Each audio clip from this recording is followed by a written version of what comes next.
Students, welcome to class 10th. As in previous lecture, we had discussed what happened in Sri Lanka.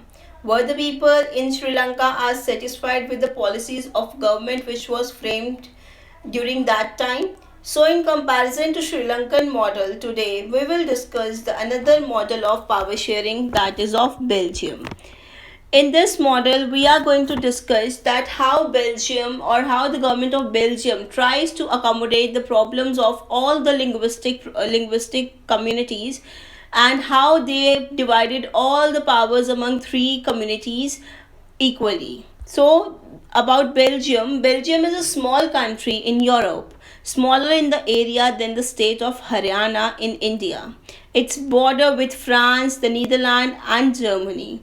Population of Belgium is slightly more than 1 crore. Next to that is the ethnic composition of this small country is very complex.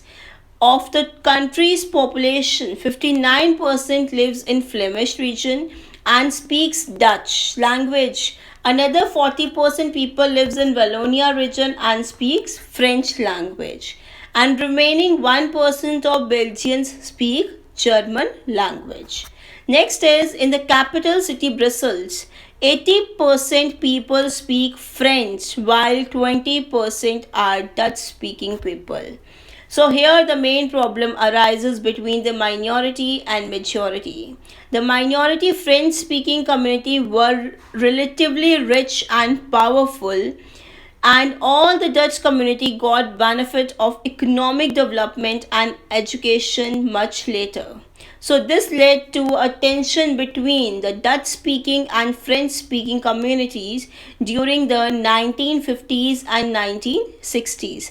The main problem was in the Brussels area. The problem was acute because the Dutch speaking people are in majority in country but minority in capital.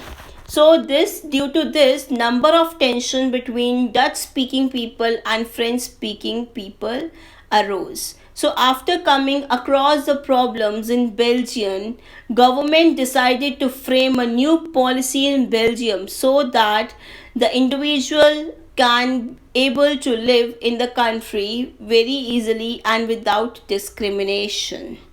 So between 1970s and 1993, the constitution was amended 4 times, and this helps the people to live together within the same country having different communities. As you can see the federal structure of Belgium, which shows us that how the powers were divided among all the communities and how all the communities get equal rights in Belgium. So next comes to the accommodation. How the model accommodate the problems on the basis of linguistic policy. The first is equal representation in central government. That means all the languages ministers shall be equal in the central government. Second is equal representation in the capital city government. That is, Brussels has a separate government in which both the communities have equal representation. The third is power shall be divided among central and state government. That means all the powers of central government has been given to the state government of two regions of the country. So the state government are not subordinate to the central government. Last, cultural, educational and language associated concerns deal with community government. Apart from central and the state government, there is a third type of government that is called as community government, which is elected by the people belonging to one language community, either Dutch, French or German speaking people, no matter where they live. So what are the solutions taken by the Belgian government to accommodate the problems on the basis of language policy? The first is the Belgian constitution was amended and worked out such that all the communities got equal share. Second is several amendments were made and the community government was formed in Brussels. The third is these arrangements worked out well and prevented a possible division of the country on the linguistic line. That means the Belgium is the best example for language peace in their government. Last, how we can compare power sharing arrangements of Belgium and Sri Lanka. See, both are democracy, yet they dealt with a question of power sharing differently. In Belgium, the leaders have realized that the unity of country is possible only by respecting the feelings and interests of different communities and regions.